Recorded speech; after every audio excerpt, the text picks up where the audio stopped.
Okay guys, what is going on? I am glad to be back and finally being able to do another watch list after Thinkorswim had a horrible day yesterday. It had another horrible day today, so we are working on getting that part fixed. So with that being said, I am charting a lot off of Webull today during the day. I'm going to say that I did actually enjoy it quite a lot, so Thinkorswim might be going bye-bye. With that being said, let's jump straight into this watch list. Been getting dirty money. Hey guys, thank you for watching this video. Don't forget to hit that thumbs up and subscribe.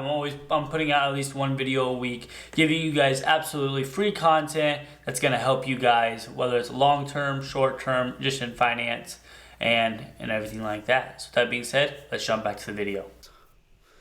Okay guys, so one of the ones that I really think are a huge deal, obviously right now in this market, is Amazon and Tesla. Right now they're pushing up to extremely new highs, it seems like.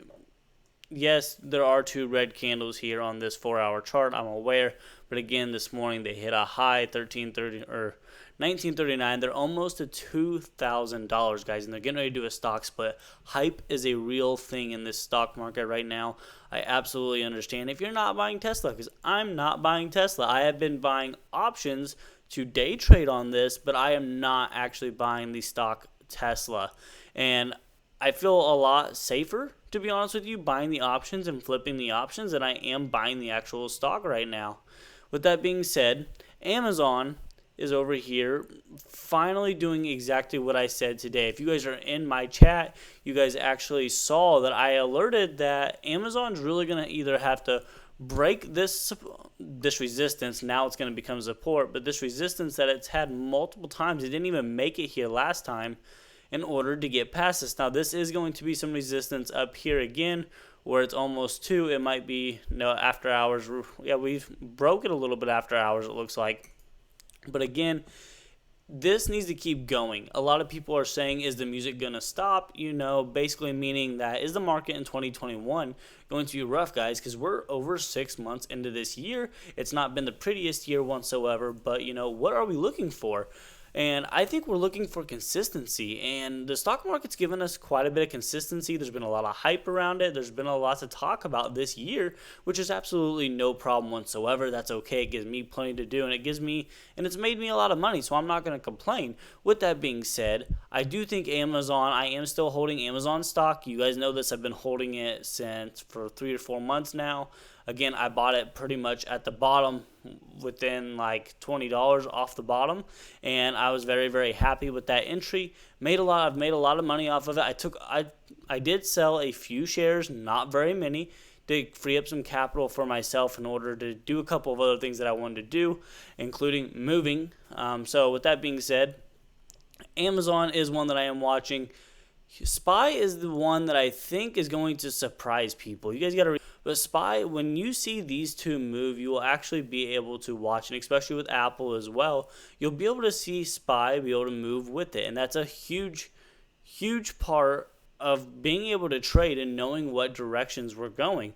Not only having a strategy, doing all those things, but being able to kind of watch them and correlate them. We're finally starting to be able to correlate them a little bit more than normal. In the past probably 3 to 4 months, we have not been able to correlate them at all. I have watched SPY absolutely tank, and I have watched Apple run, Amazon run, everything run, and it just doesn't correlate, just meaning, the S&P 500 is just drowning while everything else is taking off, and it doesn't make a whole lot of sense. It doesn't correlate together.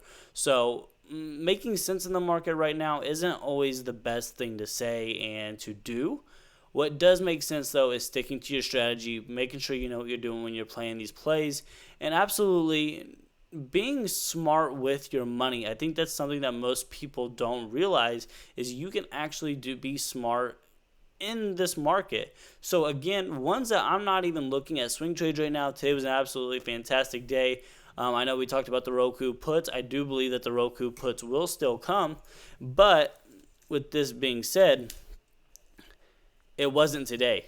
If anything, today was the day to probably buy puts. I probably missed it thanks to Thinkorswim being, well, let's just be honest, just being an absolute shit show today. Excuse my language. But with that being said, there are a bunch of things that still needs to be happening for Roku to start climbing. Maybe they will, maybe they won't. Again, I'm not a fortune teller. I can't tell you what way it's going to actually go. I can tell you what I believe is going to happen and what way I'm going to play these positions, and that's it. That being said, Amazon, Tesla, SPY, and Apple are the ones that I am focusing on day trading in. That's where I've been making my money the past 3 to 4 months mainly, other than buying the actual stocks from Amazon, Apple, even the ones that I bought from Tesla when it was just reaching 1,000 and I sold it all at 1,000. You guys know this. I'm not holding Tesla at all anymore.